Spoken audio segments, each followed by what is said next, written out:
Hello, this is Writers at Work, a podcast for readers and writers about the joys, heartaches, challenges, and satisfaction of the creative writing process. I'm your host, Jim Fusilli. Joining me on Writers at Work is Janice Page, author of Year of the Water Horse, a wise and often amusing memoir about her melting pot family, in particular its girls and women, foremost of which are Janice's mom, Janice herself, her mother-in-law, and her adopted daughter, Zoe. Amazing how a well-told story about someone else's family can remind us of our own. With Year of the Water Horse, Janice continues a fruitful career in books and journalism. She's a cultural and arts editor at the Washington Post. She was a deputy managing editor at the Boston Globe, charged with publications of books that bore the Globe's brand, including several bestsellers.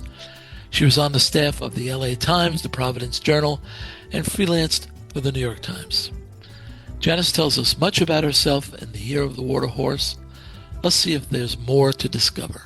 Janice, I recall thinking, particularly as I was reading about your days in and leading up to college, that this young woman cannot stand still.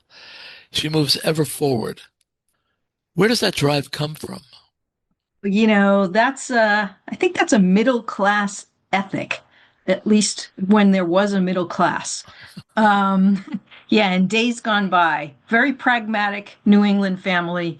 And you were always supposed to just, shoulder it and move through the world and do your very best. And that's how we grew up. And that's kind of, nothing was ever going to come to you if you sat around and waited for it.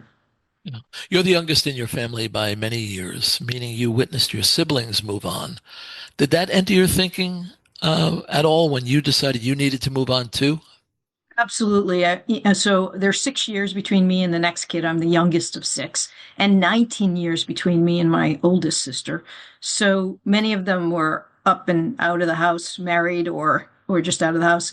By the time I was really able to even comprehend what was going on. So I really had multiple sets of parents. That's basically what it boiled down to. I didn't feel like I kind of, in some ways, even felt like an only child because there's just so many years between me and the next kid. So anyway, I had a lot of support, a lot of people encouraging me, and a lot of people with paternal feelings toward me or maternal feelings toward me. So I was raised by a village for sure. Right. Did you discuss writing your memoir with your extended family?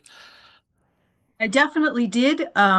I first discussed it with my daughter, my adopted daughter, to make sure it was okay with her, that she was the first person, and she loved the idea. But then, of course, I also wanted to disclose some things that were in it that might be hard for her to read. So I did that. We got past that hurdle.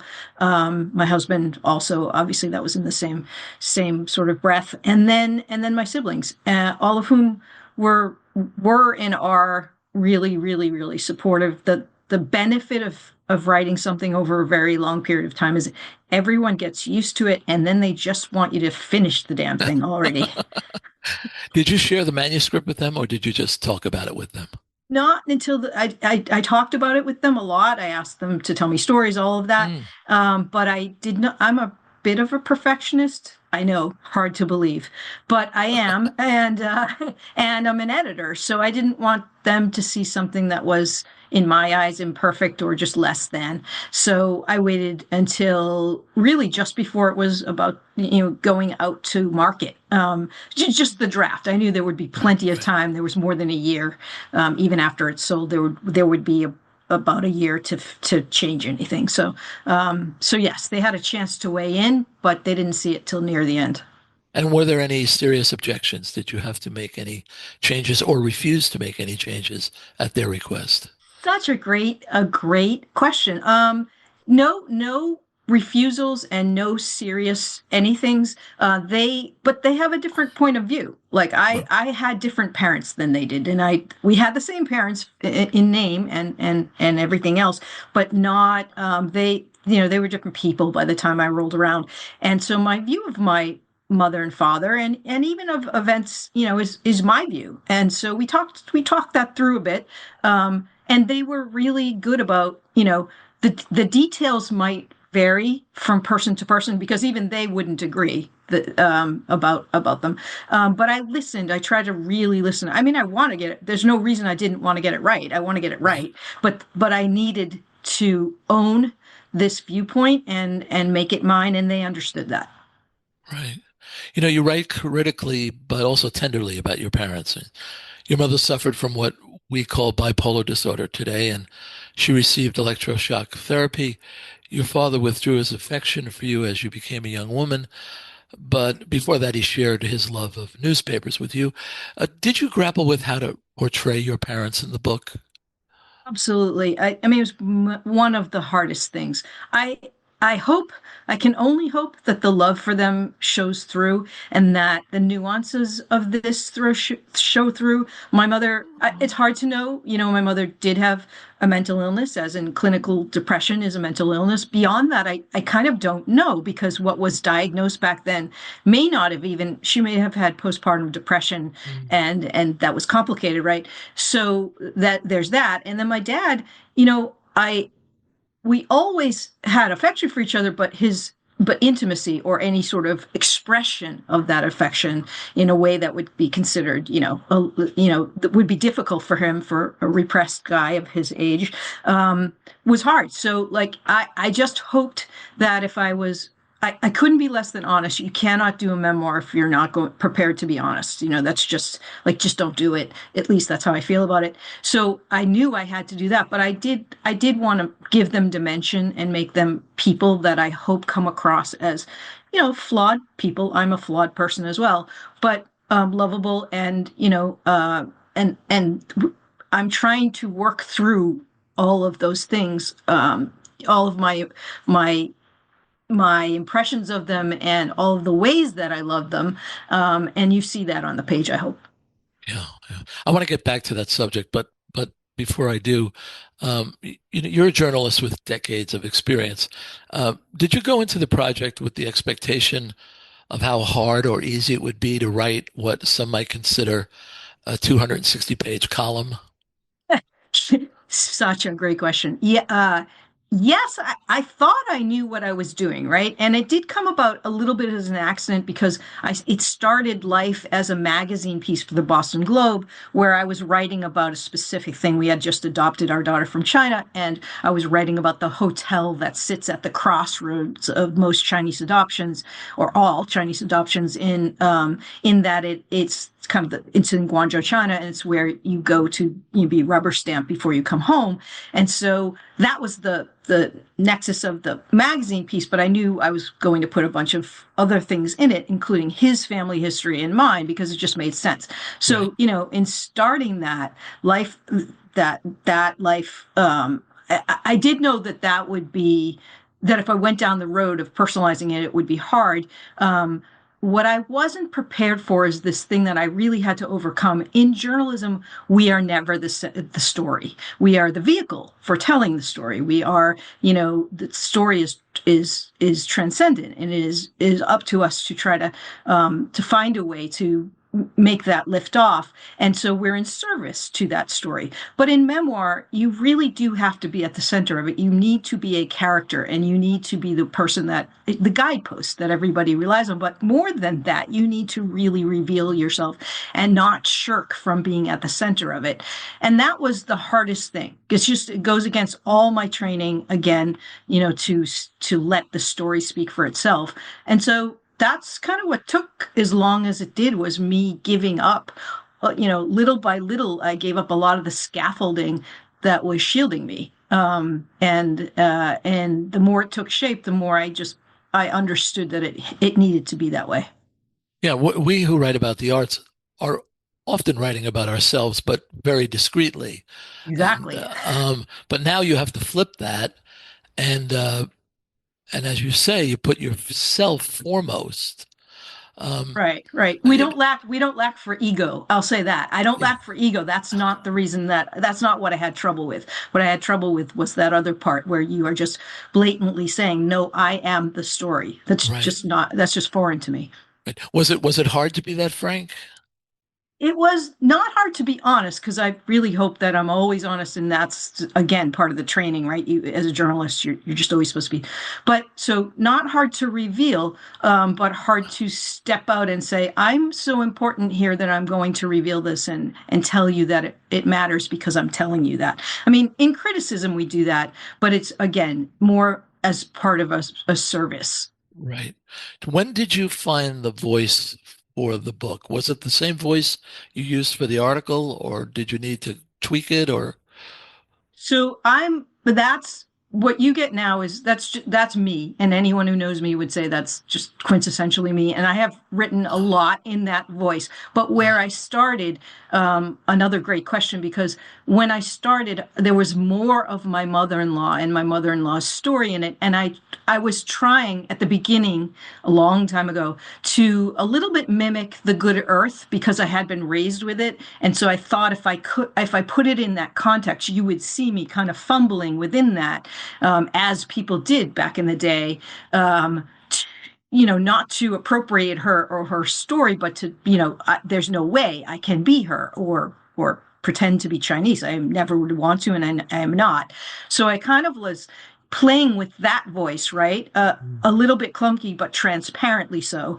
And then that just didn't work. So I was like, okay, now I'm going to embrace that this is again needs to be in my voice. So even when I'm speaking about her, I'm trying very hard to show you it's the way I hear her or see her. Right. And once you found that voice, did you just let it rip? Did it flow at that point? It did. I mean, it was hard. The little bits of screenplay come very late because that's a device that I Right. really wanted to. I found it very helpful in ways that I could. It allowed me a lot of freedom where I didn't have freedom. It allowed me to go places that I wouldn't have been able to go just straight in my own voice. And so I wouldn't call it a crutch. I would call it a device. And once I found it, it unlocked the last part of it. But I did really, as you said, let it rip with, I realized I could just be myself and really go with my voice. I let that go. Yeah.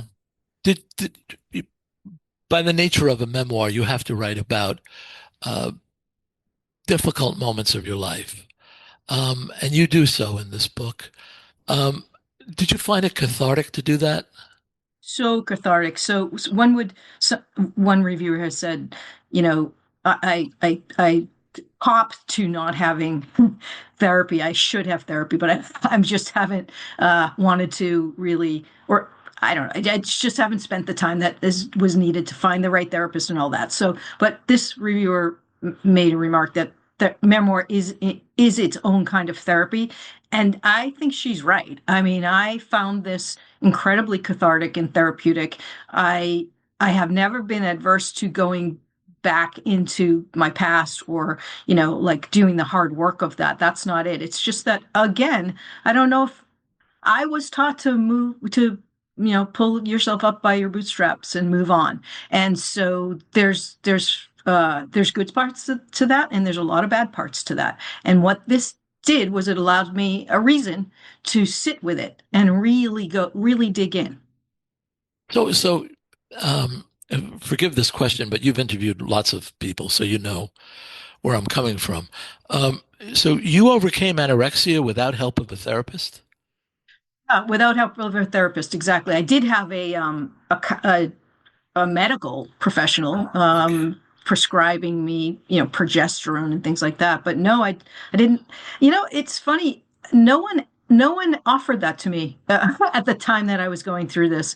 I guess it was just a sign of the times or whatever, or that, left to me to do myself. And my parents were definitely not of the mind of that, of going down that road. So no one thought to, and I did not seek it. So again, strange, but I'm pretty sure not unique.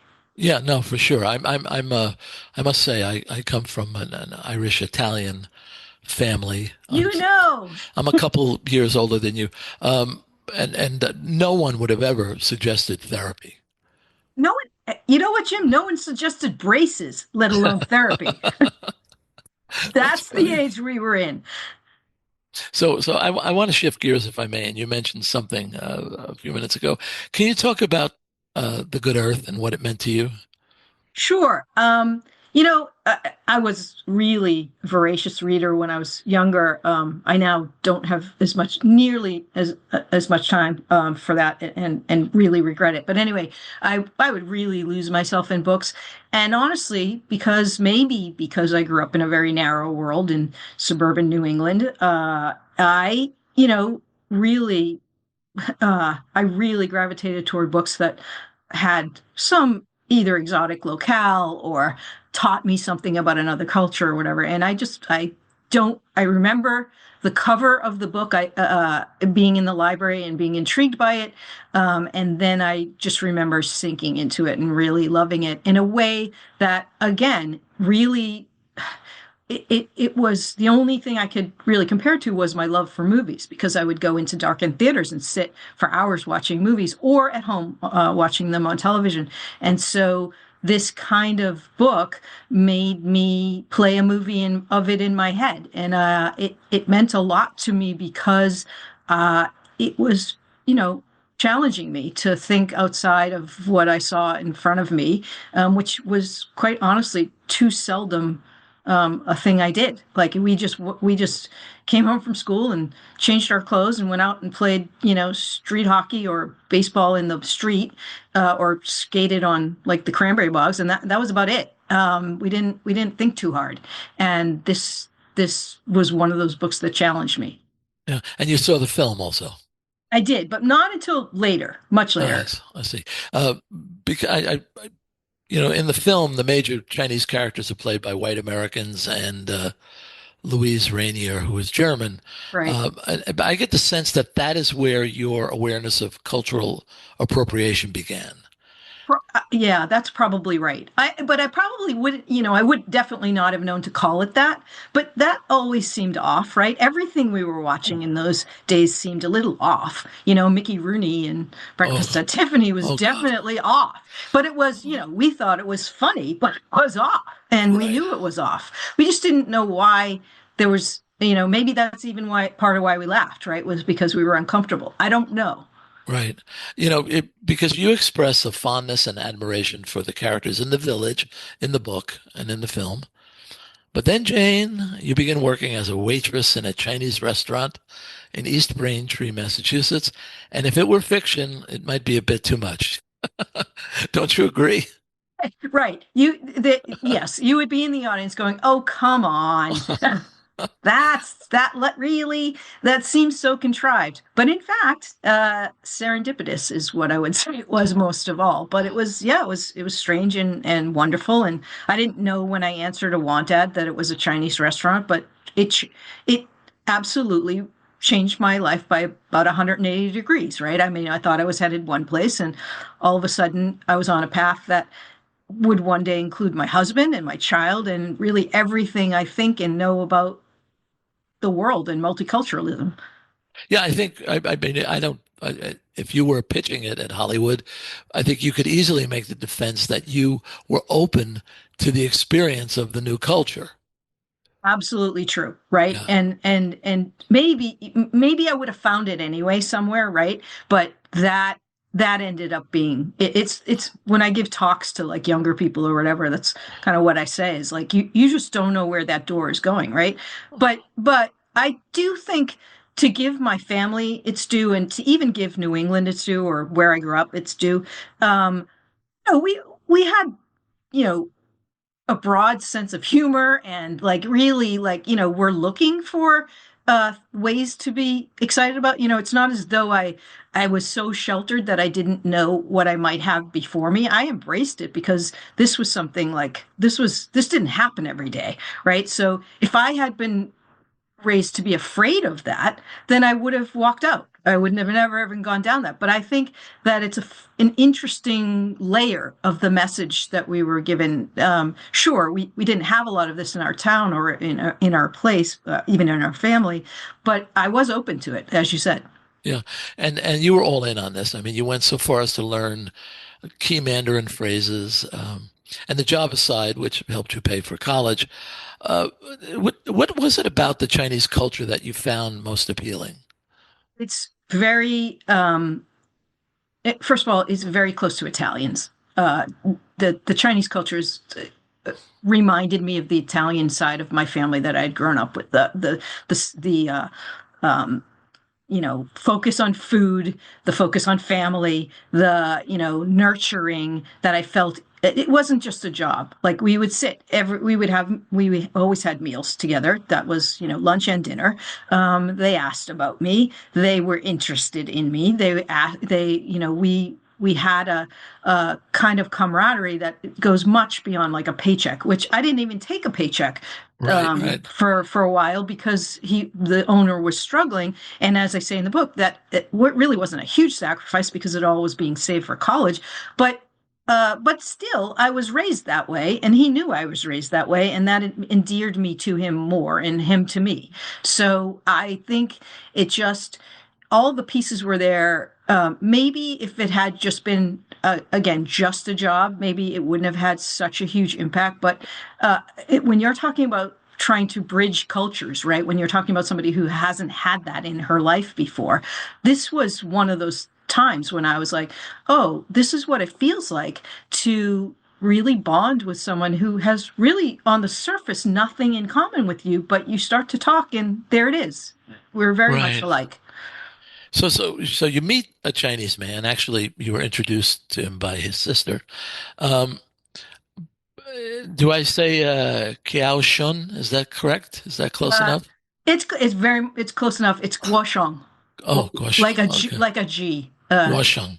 Yep, And he westernized his name as James. So, correct. It made it very easy on us. yeah. So that was nice that you met him, wasn't it? It was again. I wasn't looking for it. I met his sister. She introduced us because he was new to the country, and I think she wanted him to learn more English, frankly, and be socialized and have a friend. Not that she didn't, also realize there was a potential of us dating, and we did. But it was. I don't think there was no expectation at that point. Although I will say that we were both, certainly attracted to each other, and he's very handsome. Um, and it just he I think the thing that made it so exciting for me was that he wasn't like any man I had ever met. He just Mm. wasn't, his taste in music was more refined and broad. His taste in clothes, he dressed like, as I say, an Italian hitman. He, shopped for all these designer suits and things in Filene's basement. It just was not something I had ever been used to. And again, where I grew up, you kind of knew it was obviously I'm not trying to diss the guys I grew up with. I'm just saying Sure, they were all sure. kind of similar. Right, They were right. all kind of Boston bros. This is a very sweet period of a young life. But as you tell us, you faced terrible family tragedy at the same time during this period. That scene where you have to tell your parents of your brother's death, you really convey that so vividly. And then your father succumbs to esophageal cancer, but you say he died of a broken heart. And that causes you to reconsider your assessment of his inner emotional life. There was such turmoil for you. Yeah. And then we add to this an almost irresistible job offer. Mm. Uh, when you were organizing your notes or writing a draft, did you ask yourself, how did I make it through all that? I didn't. And the reason I didn't is because I'm really convinced that if anyone had if ever anyone gets a choice, they don't choose this, right? That's just what, but again, the way I was brought up is you deal with what is thrown your way. So um, it's that and the fact that I know so many families, particularly large families, for whom tragedy was, really part of it, right? When you get a lot of people, kind of the Yes, odds are that something's going to happen. And in a yes. lot of cases, it happened in multiples.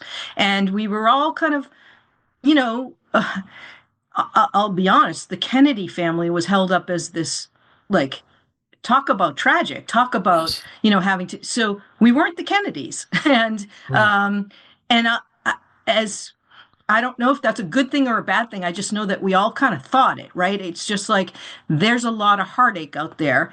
And I was a little worried when I wrote this that it would come across like Angela's Ashes or something, where like I'm trying to Right. make this, you know, worse even than it is. But there's no way to write about it. It is very hard. It formed the person I am, and I will not deny that, nor will I deny that like it's something that it never leaves you. It's ongoing. You deal with different parts of it at different stages of your life and all of that.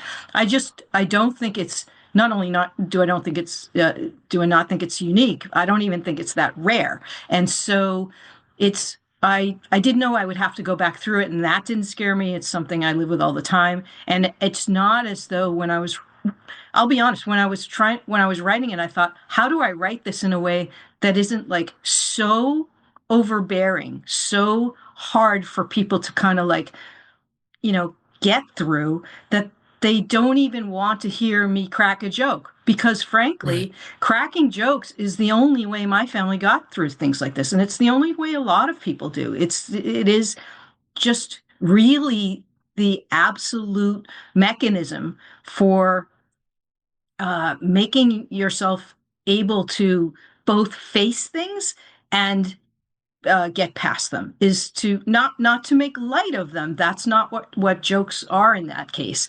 They are actually to acknowledge them, to try to help put them somewhere and help move past. Right. You alluded to it, though. I mean, the responsibility of a person writing a memoir is to convey what helped inform the writer. Mm, You can't gloss over these events that help shape you and at the same time expect the reader to understand who you are. right. You're Right. you're right. You're right. I mean, the reader would be saying at some point, um, how did she become that way? Right. If you hadn't been that frank. Yeah, you have to give them enough, right? It's with each one of these things, whether it's the deaths in my family or the fact that I, at one point had an abortion, I have to put that, I have to be able to convey that to the reader in the same way that I kind of hold space for it in my head and body, right?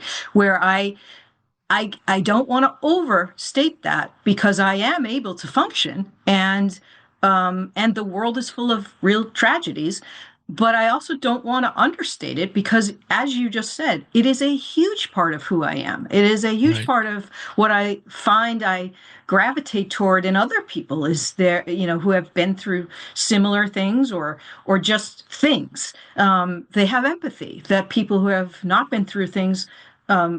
I'm not saying they're not empathic. I'm just saying that they don't have the same level of familiarity with how that works, Right. how that sits, and how it's an ongoing thing. So I thought a lot about how much time to give something, but in the end, when you've been writing for a really long time, especially uh economically, by that I mean, like, you write, I'm trained to write in like 1,000 word increments for a daily newspaper, or 5 to 6,000 for a magazine piece.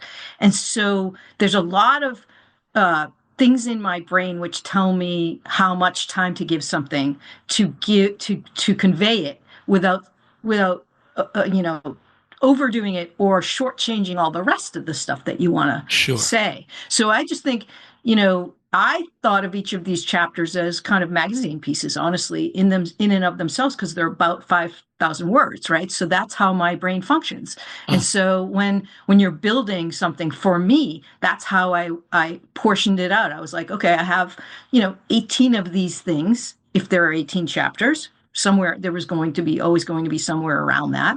And like, how much time do I give my childhood in order to not rob what I want to? Yeah, how much time I do give my relationship with my mother, with my right, father, right, with right. my about to be husband? How do I pace that? Thankfully, that is where my training really helped. Did you have an editor kind of pulling certain things out of you, saying, Janice, I need to know more about this? I didn't. Ah, I didn't. I mean, that's my function in real life, right? For other people. So I kind of am. That's the one thing I would say. I'll toot my own horn here. I do know how to do that. I did uh, not until quite. There were different stages where I let a few people see it whose opinions I thought would help me make it better, and obviously, and also who might see things that I was doing that I was doing unconsciously. And they were good at telling me when the connections weren't forming. I see. When the biggest thing they told me was that, my mother-in-law's story was only important to them when it came through me. When I left the room, as it were, by just devoting a chapter, say, or more to her, they didn't, there was a disconnect. They were like, I want you back in that room. So I quickly realized they her story only works for me in the telling of this memoir, in relationship to what it's doing to me and for me and how it's informing me. And it was those were really good notes. But as far as like, in the end, once the book was sold, Jessica Case at Pegasus was terrific in her edits and pulling some of those threads that you talked about. That was Right. once the book was already in that at that stage. Right. All right. So getting back to the responsibility of the person writing the memoir, is it memoirist? I guess that must be it. I guess that Memoirist. is, yeah. Okay. So now we're going to spring forward to 1994. You're 32. You're living in Orange County. You're working for the LA Times. You've been dating James, mostly long distance, for 8 years. He comes to see you and proposes marriage, and you say no. I should say here that you two grow closer and eventually marry, which is such a sweet part of the memoir, though not entirely sweet. How was it to relive that fraught courtship? Did it? I mean, do you remember it as it was, or did you tweak this or not tweak that? I think I remember it as it was. I mean, that's the trick here, always, right? This is how I remember it, and he didn't correct me or anything. Okay. He thinks pretty much the same, although his point of view on things might be a little different. But no, but the events are the events. And first of all, there's no way to be writing that and not think he is a saint, I am a bitch. Like it's just like there's just no way for you to come across this guy, this poor guy. He's just trying to build a life for us together, and he's proposing marriage, and I keep turning him down until I don't. And but I couldn't be not only so I needed to be honest about that, yes, but I also really needed to examine once again, because I'm not sure how much examining I did it at the time. Like why was I really doing that? And Zoe, our child, wanted to know this also. So I was like, yeah, honestly, if I think about it and think about it and think about it, okay, it just first of all, I was raised to be super independent. Like again, like make your way in the world. That was the benefit of being born and raised when I was, that my mother didn't have. My mother had to get married and have 6 children, and I know she wouldn't have chosen that for herself. And so that kind of thing when you're growing up, and Title IX is established and all that. You feel like this is I have done something to do and say, and it's not that I'll never get married, but it's not my first priority. And so I was willing to lose him if that's what it took. And I wasn't sure about everything. I just wasn't. It wasn't my focus. My career was my focus. My life was my focus. And so I'm just lucky that he was patient, but also I think the reason that it ended up the way it did is because he wasn't just patient. He was very confident. He was really, really sure that he wanted this. And honestly, that's very sexy, right? A person who Right. doesn't mind that it isn't willing to take no, not in a stalkery way, but in an actual way, like, okay, I'll wait, and wants to let me be me, and is so confident that I will come around, that he hangs around. I guess there's a world in which that's not sexy, but in my opinion, it like I got there eventually, and I realized how, I always knew how wonderful he was. I just realized I didn't want to lose that. So you mentioned her earlier, James's mother, who resides in Taiwan. She really is a major character in the book, and she's somebody who stuck with me as a reader. In discussing her, you use the term penchant for detachment as a trait you share with her. Um, Hmm. had you felt that way about yourself before getting to know her? Yeah, so I write a fair amount about distance, right, in the book, and Mm, distance comes in all forms. It comes in the geography of me being in California and James being in Boston, or generationally, me being the last of the kids. And then with my mother-in-law, she speaks a different language. She's of a different generation. I mean, the communication, very whatever. And then quite distant. And then as a journalist, I'm distant a lot from subjects, meaning I observe, and I'm supposed to be impartial, and so there's a built-in distance to that. So there's all these ways that distance is part of things, and distance and detachment for me go kind of hand in hand. And I just realized that her survival skills, having left a child behind when she fled the mainland during the Chinese Civil War, and had to go, to Shanghai first and then to Taiwan and start a new life, not meaning necessarily to be separated from that child for 40 years, but that's what it ended up. Her being, and so many things that aren't even in this book, so many things she went through, Japanese occupation and of the mainland, and just like a lot of things that were a result of her upbringing in war and all of that. And she has had coping skills, just as I have had coping skills all through that, to try to make it through, right? To not feel super guilty about that, in a way that would make you unable to function, but to deal with it, but to always have a place for it. And that's to me, some people would call it compartmentalization, whatever, but it's a tool. And that distance and or detachment is something I share with her, and at least I think I do. but, but you have to overcome that to write a memoir, no? You do. You do it as well. You do it as much as you can, and then you're honest about the fact that you don't get all the way there. Oh, That's what okay. I try to do. That's why I spend time on the fact that memory is never clear. That's why I spend time on distance and detachment, is to tell you, I know I haven't gotten all the way there. I don't know if it's humanly possible to, Well, but I was no, I like this comment, Janet, Janice, and I, I, I like that honesty because despite spending 260 pages with you, I got the sense that you are still a bit detached. you go. It's When you're conveying a profound emotion, you will often shift into the second person singular or the mm. or the first person plural. The fact that you acknowledge that, I think that's terrific. Thank you. It's really the only thing I can do. I can tell you that I'm aware of it. I can tell you that it is me. And I can tell you that this book, if I were to do anything different, it really wouldn't be me. And that's a combination of who I am and how I've been trained in my profession. Yeah. And so, there that is there. And honestly, it's probably the reason why, like, those first few proposals didn't go anywhere, right? I'm Yeah. still getting to know me even now, but I definitely was back then. Yeah. So in 2004, you adopt your daughter Zoe from China. In the days before you and James met her in Nanchang, you climbed the Great Wall. That seems really on the nose for Janice Page. A major obstacle before a beautiful event. There you go.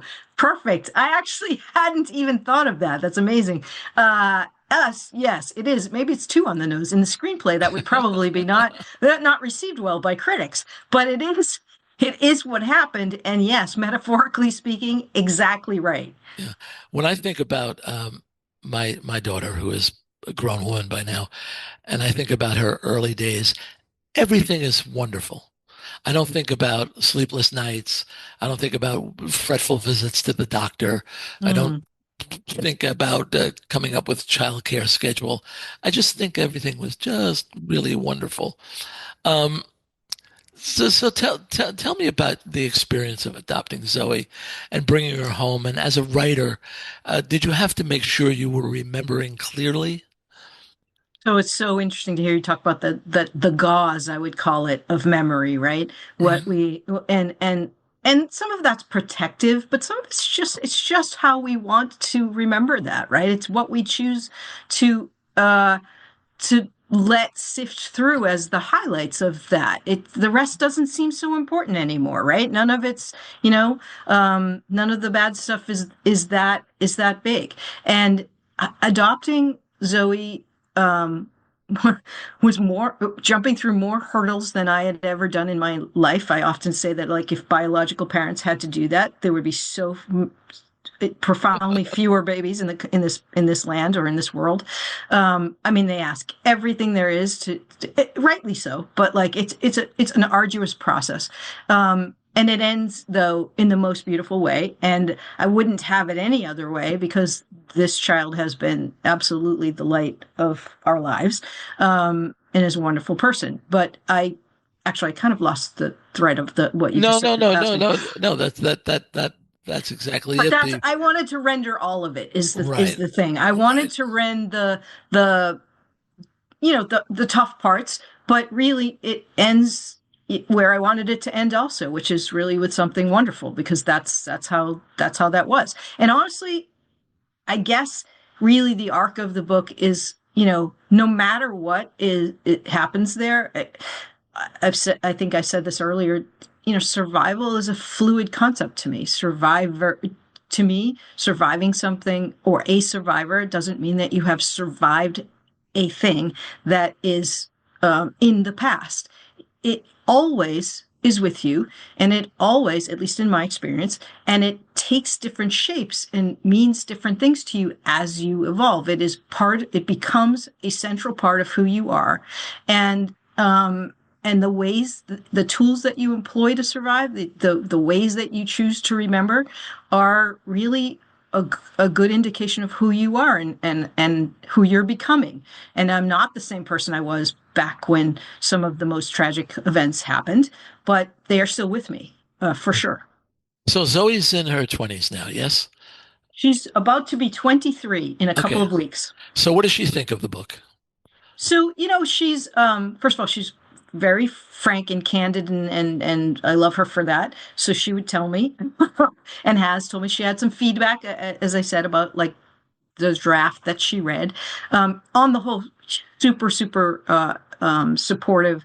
As I said, I cleared it with her first, so I knew she would be supportive. But also, she's not a big fan of the spotlight. It's not her thing. It's not her world. She would rather not. And so she's happy for me and is there for me and has been to some book talks, but she does not want to run headlong into this idea. Um, that she's in a book. I will say she's a tremendous writer, better than I was at her age. And, I'm hoping that if she ever does want to tell her story, it's kind of teed up for her to do that. And she could. But right now, she's just happy being happy for me. But the one thing she said that I think uh, kind of says it all is she said, when it was great for me to read about whose shoulders I stand on. Those are her words, not mine. Ah, nice. And she didn't mean that in any of the cliched ways or just because that's a thing people say. She meant it because she doesn't have a lot of history, right? She's in an even worse position than I am as the sixth child. She has, a whole past that with people she doesn't even know and maybe will never know. And then she has this inherited family who she loves very much, and we never really talk about it that much because she's the same race and culture as my husband. So we just sort of go along. But then something like this happens where I'm talking about my entire family and he's talking about his family roots, and she doesn't have that for her Right, biological parents. right. So this gives her something. And that part's a gift to all of us. And wouldn't you love to have a book from your mother? You know, I would so wish. if I could go back, the one thing I would do is ask more questions, listen more, because that whole, front porch stuff that used to happen, especially when you're in big families, like, and it stops happening, you really have to understand, or I don't think enough of us understand, someday these people are going to be gone and you can't ask anymore. It's just not, it's never going to be the same. You might get bits and pieces from other people, but you will never get it from them. No. What's next for you, Janice? Well, I have this day job. So I'm keeping pretty busy with just the news. Arts journalism isn't what it used to be. It's not the quiet place it used to be. There's burning trash fires every day, and institutions under siege. So there's that. I do. I am starting to open a space for, like, if I were to write another book, what would I write? And it's not going to be memoir again, but people seem to be responding to my voice. So I do have a couple of ideas, and one of them is for a novel, and we will see. I'm not ready quite yet to jump right into that pool because I'm still enjoying this one, but I'm really intrigued by it and really opening my mind to the possibility. My guest on this episode of Writers at Work is Janice Page, daughter, sister, wife, mother, adventurer, journalist, and author of the memoir, Year of the Water Horse. Janice, thank you so much for visiting Writers at Work. It was such a pleasure, Jim. Thank you. Writers at Work is a production of Bliss Publications. Erin Mitchell is our producer. Music is by Joni Mitchell, performed by Keith Jarrett. For more, see writersatworkpodcast.com. I'm your host, Jim Fusilli. Until next time, happy reading.